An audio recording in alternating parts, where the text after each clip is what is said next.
Olá, tudo bem? Neste vídeo faremos a conexão com o banco de dados e também uma busca.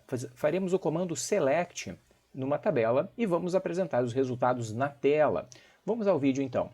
Primeiro, eu vou verificar aqui a tabela que eu já tenho para isso, que é a tabela de dados, é o banco de dados test, e no banco de dados test a gente tem a tabela usuários 100, que é uma tabela que no caso já tem bastante colunas, né? Bastante linhas, né? É uma tabela que tem 139.113 linhas, né? Então é uma tabela que tem bastante registros para a gente poder testar, né? Então, se a gente for lá para o final dela, olha só, a gente tem uma tabela então aí bem com bastante registros para a gente poder mostrar. Então a gente vai fazer um projeto aqui no NetBeans, vou lá em File, New Project, vou escolher a opção Java with Maven, vou dar um Next. O nome do projeto vai ser Exemplo Select. Exemplo Select, vou dar um Finish. Primeiro passo vai ser definir a dependência que a gente vai precisar. Então lá no arquivo pom.xml, a gente vai colocar a tag no plural, né? Dependências. Dependências. Já vamos finalizar ela. Dependências. Vamos abrir a tag no singular agora. Dependência. Beleza, isso aí. Já vamos finalizar ela. E vamos colocar três parâmetros. O primeiro é Group ID. Group ID. Já vou finalizar. Group ID. O segundo é Artifact ID. Artifact ID. Deixa eu aumentar um pouquinho a fonte aqui. E aqui. Até podemos deixar um pouquinho maior aqui o NetBeans. Aí. E o último é Version. Version. E já vou finalizar aqui a tag Version. E qual é a dependência que a gente quer declarar, né? Bom, é a dependência do banco de dados MySQL. Então eu coloco em Group ID MySQL, em Artifact ID eu coloco MySQL Connector Java, ele já sugere aqui pra gente, né? E a versão, a gente pode utilizar a versão 5.0.8, por exemplo, ou 2, mas a gente vai utilizar a última versão, que é 8.0.22. Essa é a versão que a gente quer. Feito isso, a gente pode já se conectar ao banco de dados. Para isso, a gente vai criar uma classe para executar, para fazer uma conexão para a gente. Então, vou clicar com o botão direito aqui, vou lá em New, Java Class, vou fazer uma classe chamada Conecta. Esta classe vai ter um método que vai retornar uma conexão. Então eu vou começar a fazer esse método aqui. Public connection.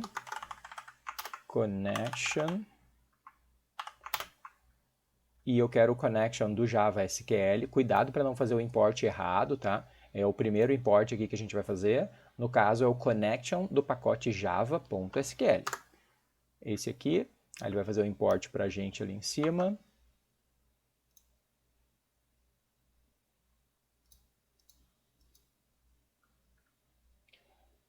Beleza, fez o import ali. Não vamos ter nenhum parâmetro. Mas a gente precisa fazer o nome, né? Faz conexão. Esse é o nosso nome do método, tá? Faz conexão.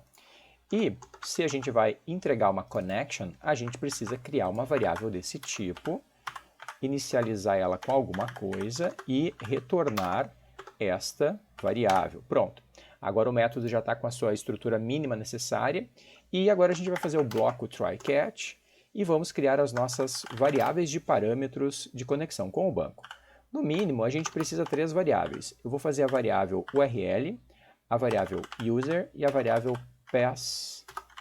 password. Essas três variáveis já são suficientes. A variável user a gente vai alimentar com o usuário do banco de dados, que é o usuário root. A variável password a gente vai alimentar com a senha do banco de dados, que por padrão é USBW. Pronto. E a variável URL a gente vai alimentar com várias informações, né? Primeiro vai ser o protocolo, depois o endereço, depois a porta, depois a base de dados. JDBC, MySQL, localhost, 3307, se eu não me engano, é a porta. E a base de dados é a base de dados que a gente já conferiu antes aqui, é a base de dados test. Beleza, ponto e vírgula lá no final. E agora eu posso alimentar a variável C. Então eu coloco ali C recebe driver manager ponto get connection, e eu vou passar os 3 parâmetros. O método getConnection, ele aceita um parâmetro só, 2 ou 3. No caso, eu vou pegar esta opção aqui e ele já vai preencher para a gente com as variáveis corretas. Isso aí, olha que bacana. Como a gente criou as variáveis no inglês, ele já identificou quais são as variáveis e ele já preencheu, tá? Inclusive, eu recomendo que você sempre, na medida do possível, né, crie as suas variáveis com este padrão, né? Com as letras em minúsculo, em inglês, e aí o seu projeto fica mais fácil de trabalhar, né? De fazer os comandos, executar os métodos e assim por diante. Beleza, fizemos o método que faz uma conexão. Agora a gente vai fazer a nossa classe main para que a gente possa executar esse método e se conectar no banco, né? Então, vamos fazer uma variável do tipo connection. Se recebe... Vamos só criar a variável. Aqui deixa eu fazer o import, que eu esqueci. Aqui, beleza, fez o import. Se no seu caso ele não fizer o import, né, você pode fazer assim, ó, vai digitando e vai pedindo ajuda para ele, né, vai clicando no Ctrl espaço, e ele vai sugerindo aqui, daí você pode vir com as setas do teclado aqui e dar um Enter. Beleza? Daí ele criou ali a variável C. Vamos também criar um objeto da nossa classe. A nossa classe conecta precisa ser instanciada, né? Então a gente criou a variável, criou o objeto do tipo conecta, e agora a gente vai instanciar esta variável, né? Então a gente coloca ali conecta, recebe new conecta. Nesse ponto, a gente pode executar os métodos da classe conecta. Portanto, a gente vai fazer assim, se recebe conecta, faz conexão. Ele já achou ali, porque só tem um método mesmo, né? E ele viu que esse método retorna uma connection, e ele já imaginou que eu queria alimentar a variável C com este método. Feito isso, a gente já pode dar um play aqui e verificar se está tudo bem com a conexão com o banco de dados. Como eu não pedi para mostrar nenhuma mensagem no caso de dar certo, né, é provável que a gente não veja nenhuma mensagem, né? Deixa eu colocar uma mensagem para dizer que deu certo aqui. Podemos fazer um systemout.println, por exemplo, deu certo. E aqui também seria legal nós colocar uma mensagem, caso dê errado, né? Deu errado. Vou dar um play novamente e deve exibir aquela mensagem ali, né? De deu certo. Vamos ver aqui embaixo. Aí, deu certo. Eu vou fazer o seguinte, eu vou fazer uma modificação, vou supor que eu esqueci uma letra aqui. E vou dar um salvar e vou executar. Então, qualquer coisinha que a gente fizer errado aqui, no nome da base, na senha, no usuário, no protocolo, no endereço, qualquer coisa que a gente fizer errado aqui, que a gente se perder, ele vai dar aquele erro do print stack trace e vai mostrar para a gente ali, deu errado, né? Então, vai mostrar aquelas linhas vermelhas ali, aquelas linhas azuis ali, e vai mostrar para a gente que deu errado, tá? Ele não identificou esse cara aqui, tem algum problema aqui. Poderia ser no nome da base, na porta, no endereço, mas no caso a gente esqueceu a letra Y aqui, tá? De propósito. Beleza? Beleza, a gente já está se conectando ao banco de dados. O próximo passo é a gente fazer uma conexão, o próximo passo é a gente fazer uma consulta, né? Para trazer resultados para a gente. Como eu vou fazer coisas do banco de dados, eu vou fazer um try aqui. Eu poderia fazer um método também numa outra classe, mas eu vou fazer aqui mesmo para a gente ganhar tempo, tá? Já que esse vídeo aqui é apenas para você ter uma base de como fazer uma busca, não, um select, e mostrar os resultados na tela. Então, eu vou colocar aqui uma string, que eu vou colocar o comando, comando recebe select asterisco from usuários 100. Deixa eu só conferir o nome da tabela. O nome da tabela é usuários 100. Então eu fiz um select bem parecido com esse aqui, né? Select asterisco from usuários 100. Esse é o nosso comando. Pronto, está aqui o comando. Agora eu preciso enviar esse comando para o banco de dados. Para que eu consiga fazer isso, eu preciso criar uma variável statement. statement. Vamos ver se ele vai sugerir para a gente. Aqui, ele sugeriu e eu quero o statement do pacote Java SQL.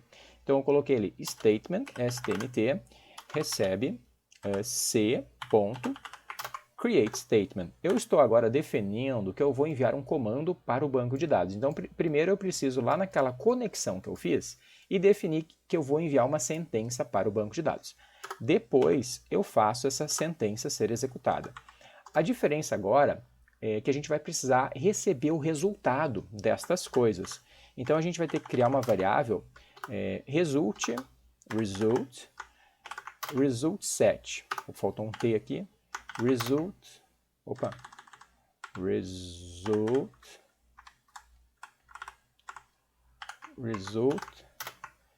set. Então eu vou pegar o result set do pacote Java SQL. O que é um result set? É uma variável com várias dimensões, né? Ela vai ter quantas dimensões for necessária. Nesse caso, ela vai ter 139 mil linhas e em cada linha vai ter 3 coisas. Então essa variável, o result set, é uma variável bem dinâmica, porque ela aceita aquilo que tem no banco de dados. Então se lá no banco de dados tem 139 mil linhas e 139.110 linhas, na variável result, tu vai ter 139.110 elementos. E cada elemento vai ter 3 coisas, ou seja, um ID, um nome e um salário. Então essa é uma variável muito dinâmica, né? Muito adaptável. Fiz o result set, agora eu preciso colocar nesse result set, deixa eu colocar no português aqui, resultado. Então vamos colocar no inglês, né? Já que eu dei essa recomendação antes. Result recebe stmt.execute query. Eu posso fazer execute, no caso quando eu quero só enviar um comando de banco, né? No caso do comando create, insert, update, delete, eu posso só mandar um execute. Mas no caso de fazer um execute que traz resultado, o mais indicado é fazer um execute query.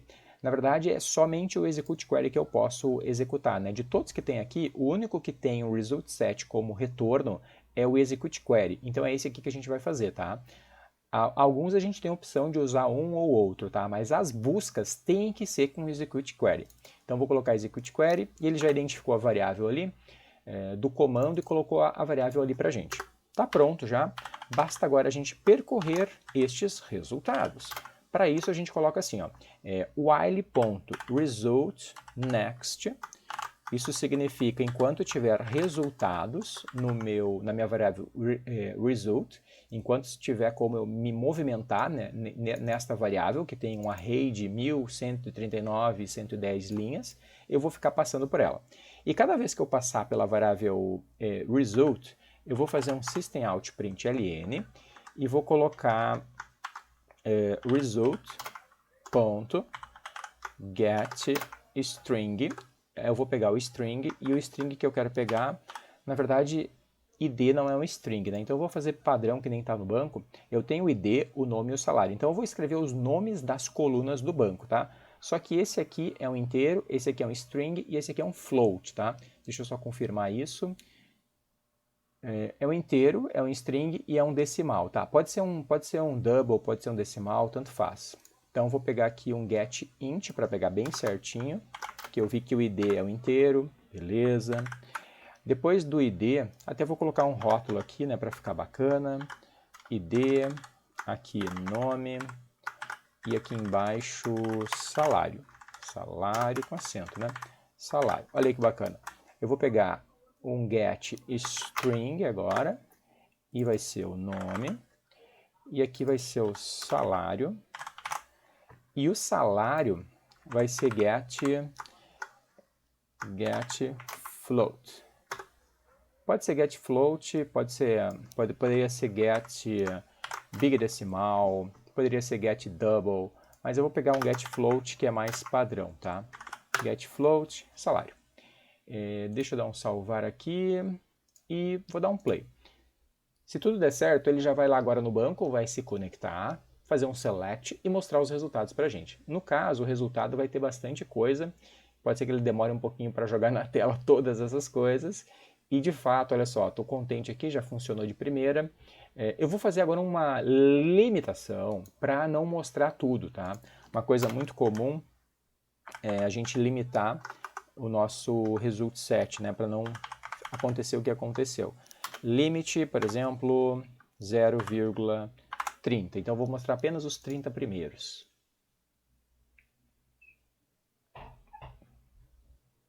Agora vai ficar mais curtinho para nós só testar, né? Para ver que mostrou. Olha só que bacana, mostrou os 30 primeiros. Beleza, né? Se a gente quisesse dar uma otimizada aqui na hora de exibir na tela, nós poderíamos fazer assim, ó. Print, e aí só no último fazer um print ln. E aqui, por exemplo, fazer um cabeçalho, onde a gente coloca id,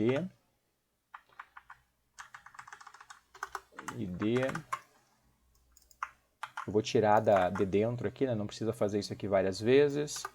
ID apenas lá em cima, o nome apenas lá em cima, o salário apenas lá em cima. Isso aí. E para a gente formatar legal, a gente poderia fazer o printf, e aí o printf a gente passa assim, percentual 4D, para ocupar sempre só 4 casas. Nesse caso não vai precisar tanto assim, né? Vamos fazer só com 3 casas. Depois vamos fazer mais um printf para o nome. O nome sim, tá? O nome precisa... É um string, né? Então eu vou passar um S aqui. O nome sempre vai ocupar apenas 20 caracteres. Deixa eu ver como que está no banco.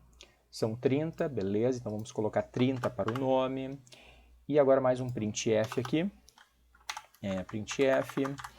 E o salário? O salário é totalmente diferente, né? O salário é percentual, quantas casas tem antes da vírgula, acho que 7 tá bom, e quantas casas eu quero depois da vírgula.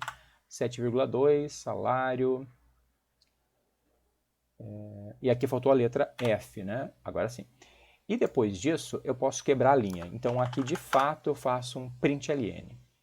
E aqui em cima também de fato eu faço um println.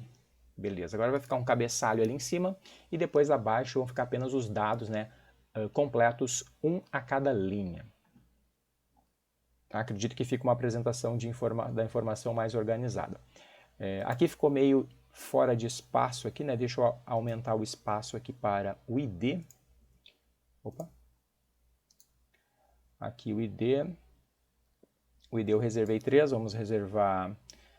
Deixa eu ver como é que ficou. 3 tá bom. Depois o nome salário eu não fiz as formatações, né? Eu preciso fazer as formatações para o nome e para o salário. Da mesma forma que eu fiz aqui em cima, printf, eu preciso fazer aqui embaixo. Então eu posso fazer assim, printf aqui em cima também, printf, aqui printf com 30 também, porque eu quero que o cabeçalho fique proporcional aos dados, né? Printf aqui, e aqui também essa mesma formatação aqui, essa mesma formatação nos dois lugares. E aqui é printf. Aqui não é D, né? Aqui é S, que agora é só o texto. Então eu quero que esse texto ocupe isso, e aqui eu peço para que o string salário ocupe 9, tá? Porque seria a soma dos dois. Se não me engano é isso.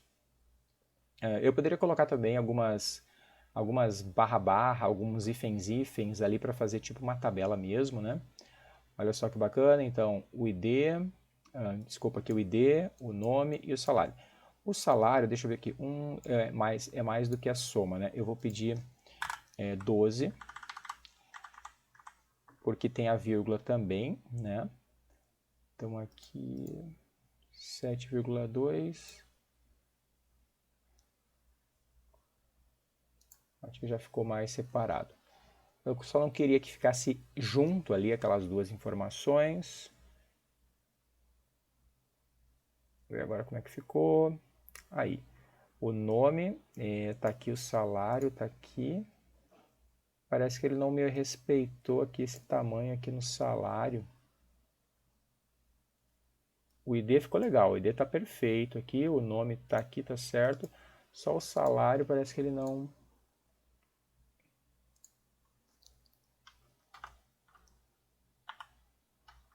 É ponto mesmo. 7.2. Deixa eu contar quantos caracteres tem. 1, 2, 3, 4, 5 e 1, 2. 7, 2. Então eu vou pedir mais caracteres aqui, vou pedir 9 aqui. E aí 9 mais 2 dá 11, 12. Agora sim que está certo. Por que eu tinha colocado 12? Acho que eu me passei no total ali.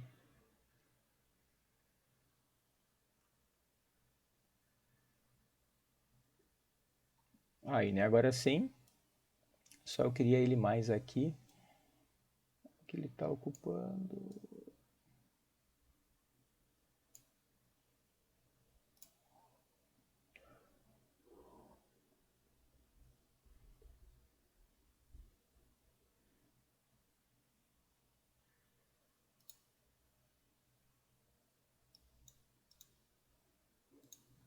Aqui eu vou pedir mais alguns para garantir aquele espaço ali que eu estou observando que ele não está sendo compatível com o cabeçalho. Eu quero que fique bem retinho o cabeçalho com os dados. Não que seja uma preocupação, né, mas fica bacana. Ó, agora sim, agora ficou bacana, né?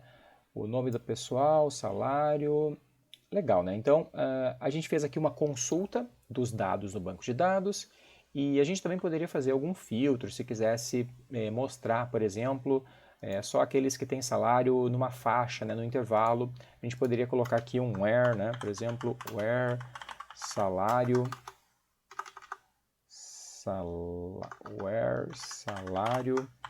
maior, deixa eu ver quais são os salários que temos lá no nosso usuário 100, por exemplo, where salário, deixa eu ver os últimos lá, quais são os salários maiores. Eu quero só aqueles que têm salário maior do que 30 mil, pode ser, né? Salário maior que 30, 1, 2, 3. Salário maior que 30 mil. Então agora ele vai mostrar, tentar atender esse filtro que a gente fez, né? Agora a gente não quer qualquer um, a gente quer só aqueles que têm salário maior que 30 mil.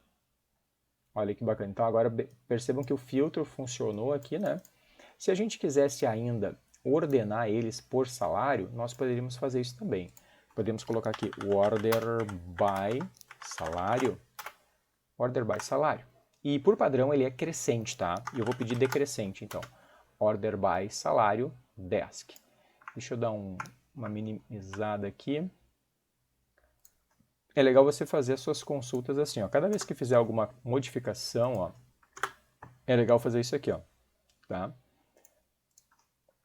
Para que você tenha em cada linha alguma coisa separada, segmentada, né? Então, primeiro as coisas que eu quero, depois as condições, depois a ordenação, depois o limite. Então, assim fica uma consulta mais escrita de uma melhor forma, mais compreensível, né? A gente consegue acompanhar melhor o que está acontecendo.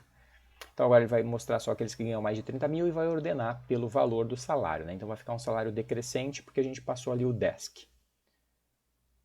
Deixa eu ver se está certo. Decrescente, isso aí, está decrescendo, né? E por que ele não alinhou agora? Porque justamente bagunçou o ID, tá? No ID a gente tinha separado só 3 casas e agora a gente viu que tem IDs ali com 4 casas, com 4 não, com 1, 2, 3, 4, 5, 6. Então a gente vai arrumar agora para o ID também. Para garantir, vamos colocar aqui 7 e 7 aqui embaixo também. Como a gente estava mostrando só os primeiros antes, e o ID dos primeiros era no máximo 99, a gente colocou 3, tá? Mas agora como a consulta está lá no fim, pegando aqueles que têm o ID grandão, a gente precisou se preocupar com o ID também, né? Olha só que bacana, ficou ordenado aqui, alinhadinho, bonitinho, e o salário decrescente, beleza? Galera, eu acho que eu vou parar por aqui, esse vídeo já está ficando longo demais, e muito obrigado para você que me acompanhou até o final desse vídeo, é sinal de que você quer aprender, quer se dedicar, quer conhecer sobre programação, então seja muito bem-vindo ao mundo da programação. Muito obrigado por assistir esse vídeo, até o próximo.